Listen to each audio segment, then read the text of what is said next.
કે એબીપી અસ્મિતાની સામે બીજી કોઈ ન્યૂઝ ચેનલ નવી ચાલુ થતી હોય અને રોનકભાઈ પટેલ ત્યાં જાય તો સામેવાળાને બદદુઆ આપે કે શુભકામનાઓ આપે?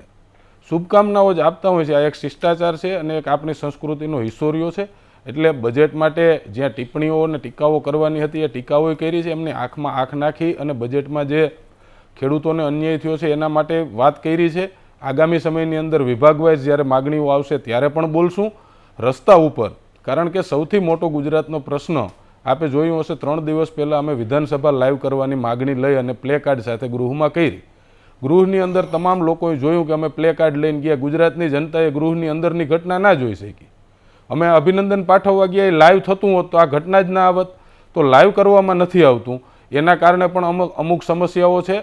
આગામી સમયની અંદર ગુજરાતની જનતા જાણી શકે એના માટે થઈ વિધાનસભામાં રજૂઆતો તો કરીએ જ છીએ, પણ વિધાનસભા સદનની બહાર પણ સડક પર પણ અમે જનતાનો અવાજ બુલંદ કરીએ છીએ. અને ગાડું લઈને, હું ટ્રેક્ટર લઈને ગયો તો, કોઈ તોપ લઈને ગયો નહોતો. એ ખેડૂતનો દીકરો છું, કોઈ આતંકવાદીનો દીકરો કે આતંકવાદી નથી.